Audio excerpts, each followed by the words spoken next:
Right, but I thought the speaker was going to use Paul. Maybe not. Yeah.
Well, we hope you all enjoyed your meals.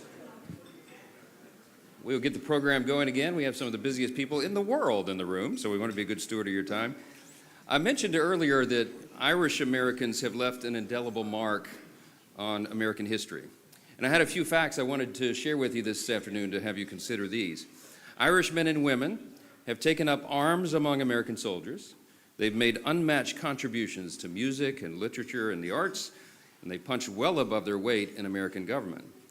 Many Irish nationals played an essential role during the American Revolution. John Barry, for example, was an Irishman who received the first commission issued by the Continental Congress and is considered the father of our American Navy. He later became the first Navy captain to seize a British ship. We had three Irishmen who signed our Declaration of Independence: George Taylor, Matthew Thornton, and James Smith. One of the most recognized houses in the world was designed by James Hoban, an Irishman from County Kilkenny, when he designed our White House. And 23 of the 45 men who have served as United States President have Irish heritage, many of them proudly. And same for hundreds of congressmen and senators who have walked these hallowed halls. Today we celebrate their contributions and the truly special relationship among the United States and Ireland and the Irish people. So join me in a toast. Here I am again without a glass. I'm supposed to be toasting. I'm going to grab one. Thank you. A glass of water, no less. It works as well. And the toast is in, hold on, man, I am really messing this up. But we're all friends here. And I don't know where it went. All right, I'm just going to toast. It was a beautiful toast, trust me, it was great. To the United States, to Ireland, to this beautiful relationship, and to all who aspire to be Irish around the world. Cheers. Solange, that's right. That's what I'm supposed to say. I have the pleasure of introducing our own head of state here. This luncheon offers an opportunity for both Americans and the Irish to reflect on our past and on our future. In 1981, Senator Ted Kennedy and Senator Daniel Moynihan and Speaker of the House Tip O'Neill started this great tradition, the Congressional Friends of Ireland. They aim to celebrate their shared Irish heritage, deepen ties between our two nations, and promote peace and reconciliation in Northern Ireland. In 1983, the Friends of Ireland Luncheon was born when President Ronald Reagan, of course of proud Irish heritage, and the Taoiseach visited Capitol Hill to celebrate Irish heritage and St. Patrick's Day. This lunch was the embodiment of that, of charity and friendship across political differences, and it has led to real-world international diplomatic successes. Many historians credit the advocacy of the Friends of Ireland caucus as essential in the signing of the Good Friday Agreement. And we welcome continued efforts to promote and preserve this agreement and promises of a bright future for the Friends of Ireland. Last year, I hosted this luncheon alongside President Biden. Our political differences were on stark display. It was obvious. That's an understatement. But he was our incumbent Democratic president, and I was the Republican House Speaker. And still, we shared laughs at the table at this event. It was one of the rare moments of the year where we could do that. That's what this celebration is all about. We laid down our swords, and in the spirit of Tip O'Neill and Ronald Reagan, we broke bread together and celebrated what binds us all together rather than what divides us. This year is a little different, of course. The political dynamics on Capitol Hill are extraordinarily different. President Trump is back in the White House. Republicans control both chambers of Congress. Here in our form of government, we call that unified government. A year ago, people thought I was crazy for predicting that we would be here today, but we are. And we're facing a new dawn for America and our bilateral relationships. And I know that we can look forward to working together to promote and preserve our friendships. It's an important, informative time around the world to do that. So in keeping with the proud U.S.-Ireland tradition and the spirit of the Friends of Ireland Luncheon, it's my great privilege to present the 45th and 47th President of the United States, Donald J. Trump.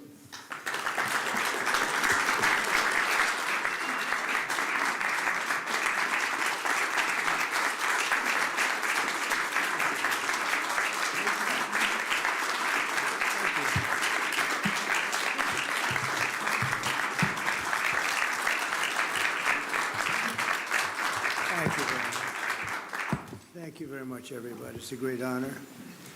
I've been here just about every time. We had one that was terminated because of a thing called COVID.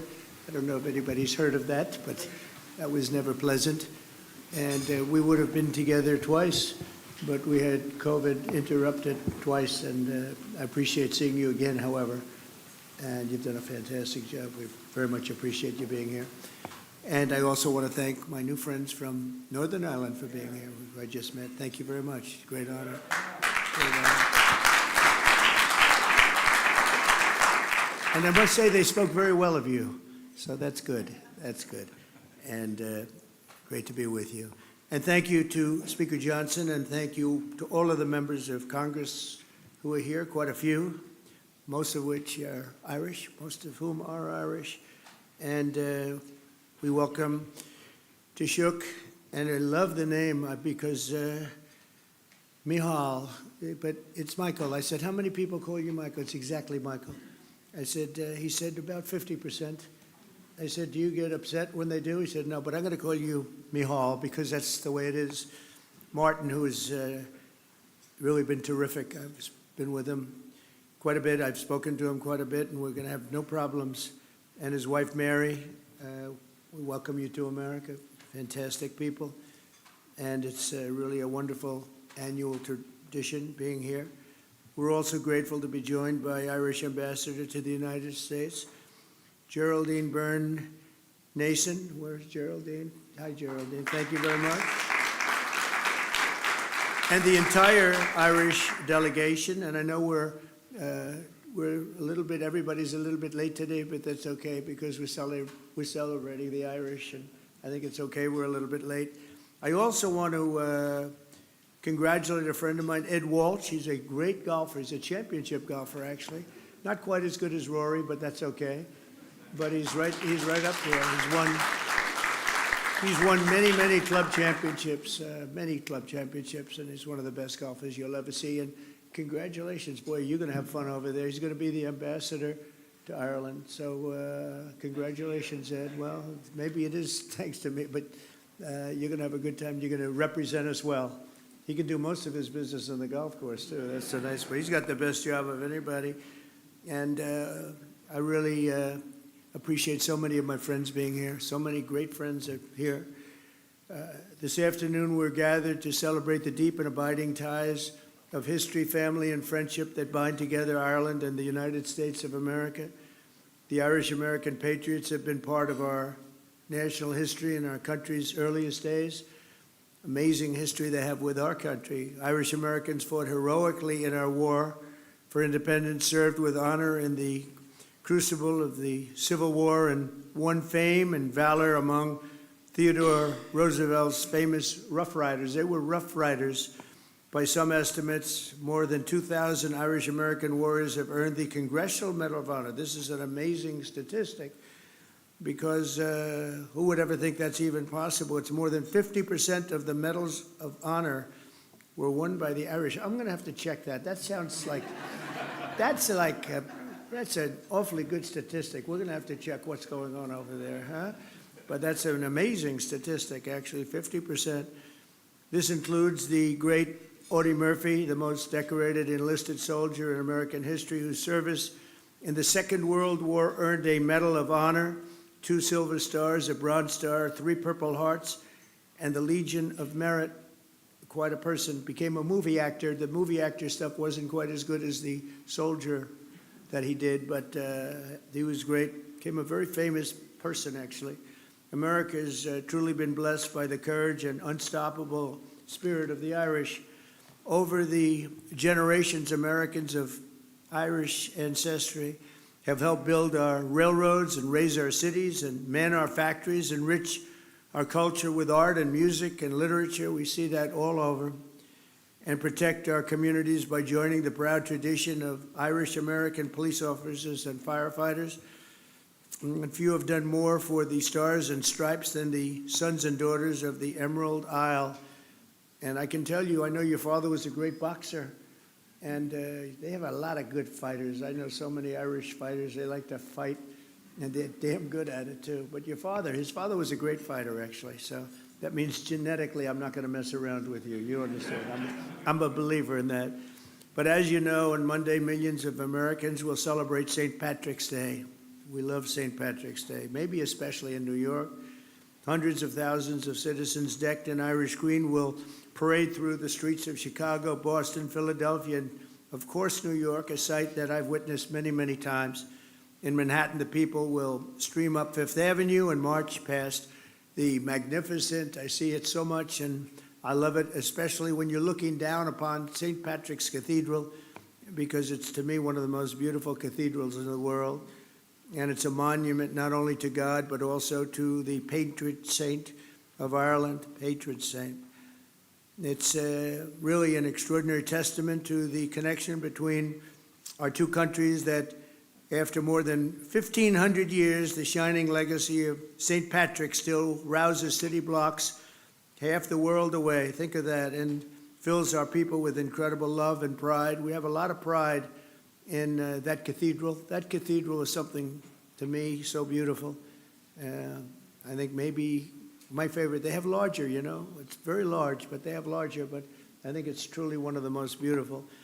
The Irish spirit is truly alive and thriving in America, and as we see today, the friendship between our nations is strong and it's really unbreakable, and that includes all of you, you know. It's all of you. We love you all.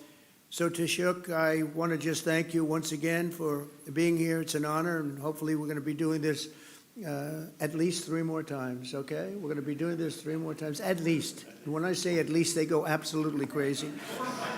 So thank you very much for being here. Mary, thank you very much for being here. It's a great honor. Thank you. Thank you, Mr. Speaker. Thank you, everybody. Thank you.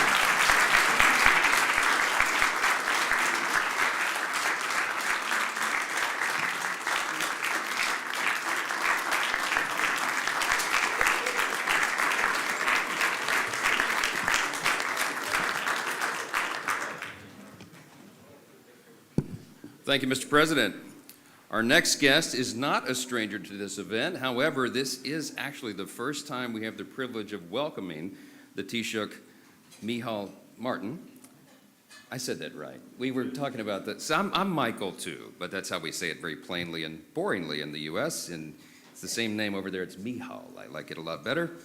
But we're welcoming him to the Friends of Ireland Luncheon in person as the new Taoiseach. And this is interesting because in 2021, it was mentioned earlier, this luncheon was virtual due to the ongoing COVID pandemic. And in 2022, the Taoiseach was in town and slated to attend, but he had a positive COVID diagnosis himself, and it forced him to deliver remarks virtually once again. So now, finally, we welcome him in person to this great event, and we're so excited to have you in the Capitol, my friend. I'll welcome you to the podium now, the Taoiseach Micheal Martin.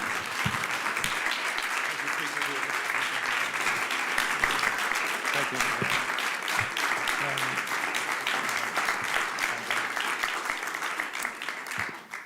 Mr. President, Mr. Speaker, Chairman Kelly and Neil, Senators, representatives, ladies and gentlemen, I want to thank you all for welcoming me and Mary to Washington, D.C. to celebrate St. Patrick's Day. And it is a good feeling to be COVID-free and to be here on that day. But may I in particular say I'm pleased also to be joined with the Deputy First Minister from Northern Ireland, Emma Little-Pengelly. Very pleased to have you here, Emma, as well.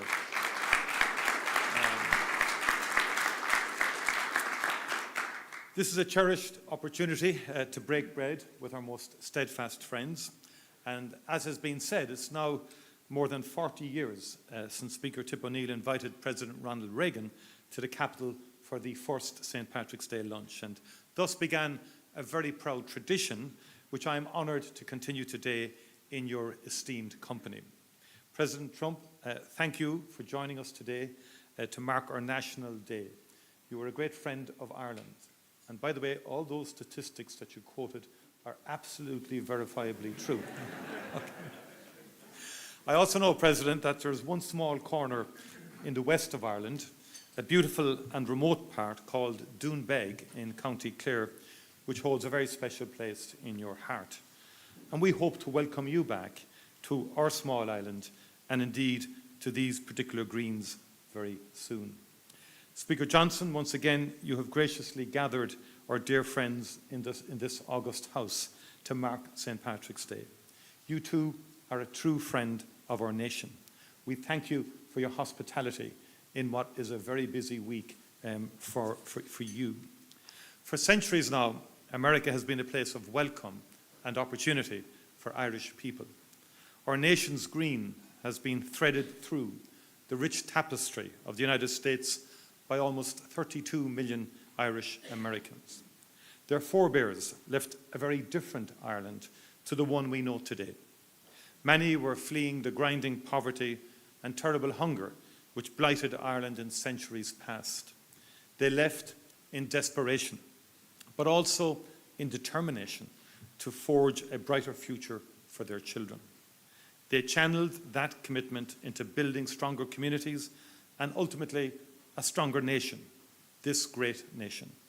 Many of their descendants are with us today, true friends of Ireland who continue to work tirelessly for a future of peace and prosperity on our island.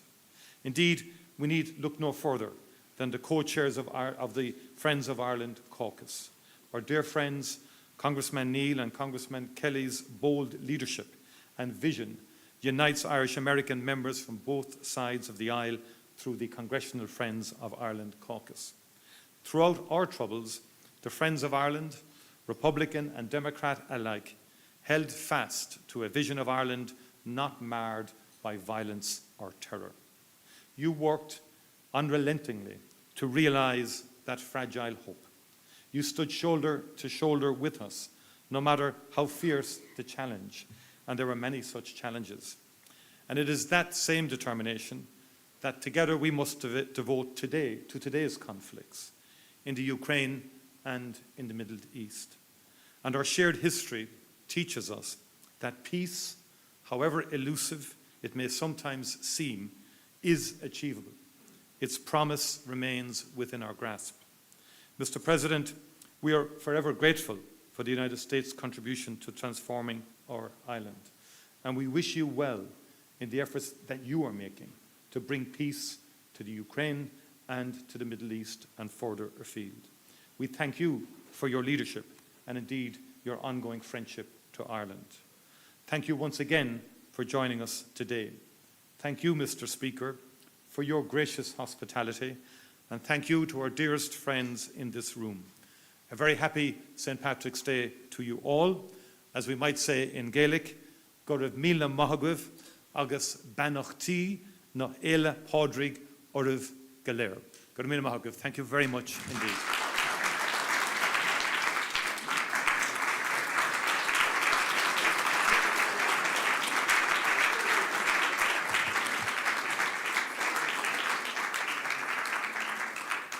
Thank you again, Taoiseach, and thank you, Mr. President. I am very excited because we have a special treat for you all today.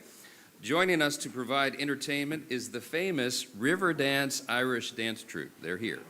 I know, you didn't know that was going to happen, did you? See, we throw a great party, I told you. Let me give you a little background on this. In 1994, during an interval act at the Eurovision Song Contest, there was a 7-minute dance routine that captivated the world. From that stage in Dublin, Riverdance was born. And in the more than 30 years since Riverdance has performed more than 15,000 times on 6 continents in 49 countries, they've developed quite a following. Riverdance spread first through Europe and then to America, and along the way they have shared the culture of Irish music and dance to a generation of people around the globe now for more than 3 decades. And while we're only receiving an abridged version of the very famous show today, Riverdance is performing here in Washington at the Kennedy Center through March 16th. The Kennedy Center was kind enough to lend these exceptional performers for us here for the afternoon.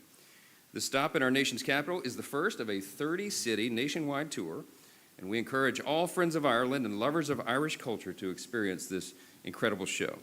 You are going to get a little taste of that right now. So please join me in welcoming these great friends of Ireland to the stage. Riverdance, y'all come on.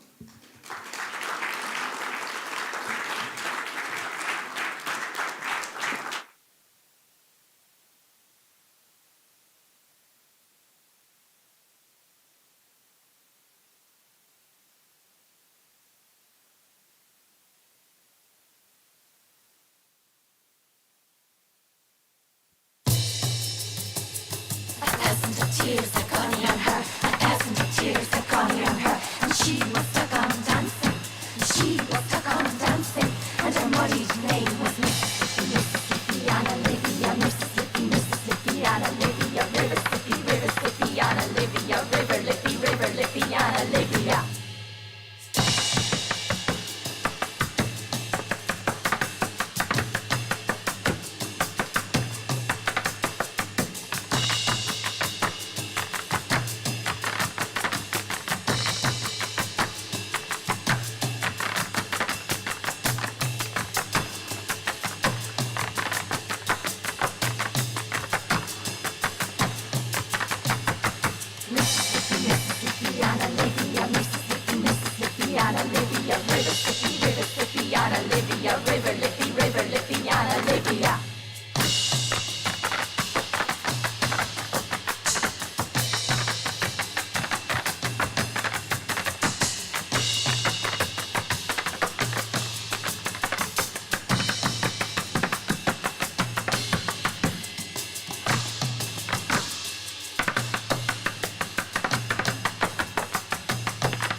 Thunder and lightning batter the rocks. The winds howl and great storms break on the forest, scatter the herds like grain. Fire leaps from dark to dark, fear and anger leap to meet it. We will not go down. We will not be beaten down like grain.